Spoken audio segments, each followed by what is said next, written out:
It means everything in the world. It's one of the greatest honors, that I've received in my entire career. I don't even know where to begin with Roberto Clemente. Obviously, I wasn't alive to watch him play, but I learned a lot about him growing up, and he's one of my favorite players. So to be the Orioles nominee for this award is a dream come true. It really is. Were you surprised when you heard that you were nominated? I don't know if I want to say surprise. I mean, maybe a little bit, yeah, because it's such a great honor, and there's so many deserving guys. So there was a little bit of a surprise there, I would say, when I was, announced as a nominee. You obviously, did these kinds of efforts before you got sick, but how did that experience, affect you in this way?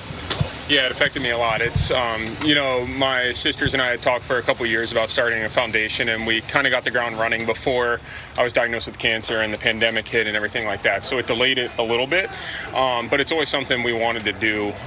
But yeah, especially since I got sick, I know what it's like to go through, a really incredibly difficult time like that.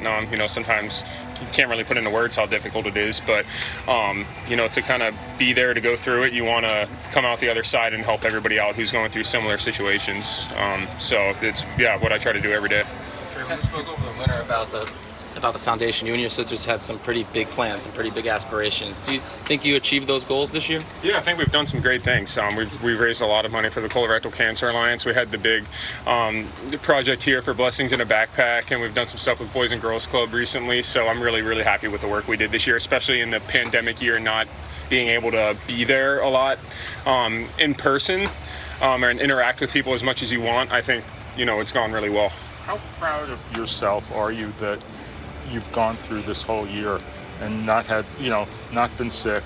The only time you went down really was, when you got hit by a pitch. Yeah, it was a year ago from right now. I was in a pretty tough place physically. When I finished treatments, I knew I had a lot of work to do. I didn't really want to broadcast it that much at the time, but I was sick and I was a lot weaker than I had been, so I kind of had to work out basically immediately after my treatments were over. I knew I didn't have much time to spare and kind of think about what just happened and things like that. I had to get to work. So it's basically been a year and a half now straight of every day hard work and things like that. I'm really glad with physically how I've held up this year and with the exception of getting hit by pitches in weird spots a couple times or maybe needing a game off after a tough stretch, I'm really happy with how I've held up physically. What's been the biggest challenge? Before, you have done other things with, other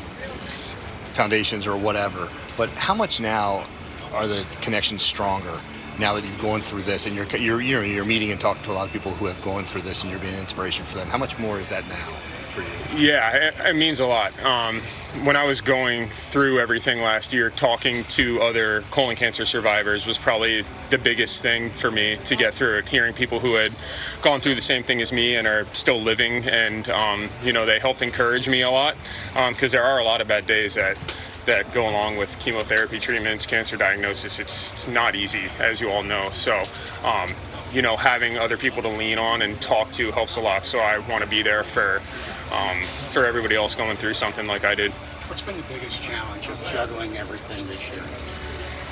Yeah, it's been pretty tough at times, because there's usually a reminder at some point every day. Either somebody in the stands will get your attention, either with a sign, something like that either they had cancer, somebody that they know are going through it, and but at the same time, I love to hear that, and I love that I give people inspiration in that way. But yeah, when there are constant reminders, it definitely reminds you of what you went through, things like that. And again, I'm just coming up on a year of finishing chemotherapy, so the first year after you're done is kind of the toughest year. That's what everybody said. Everybody told me it would be tough, and they were right. Because there's a lot of worry, especially when you're coming up on time to get scans and doing your circulating tumor DNA blood tests. There's a lot of anxiety that goes into it because you want to make sure you're healthy, and you never want to go through anything like that again. You never want it to come back. So, balancing that with also playing baseball, trying to be myself, compete at the highest level, it can be tough sometimes. So I've learned a lot this year, especially lately. I feel like I've dealt with it and learned how to deal with it but it took quite a few months for me to do that. So it's definitely been a year unlike any other in that regard.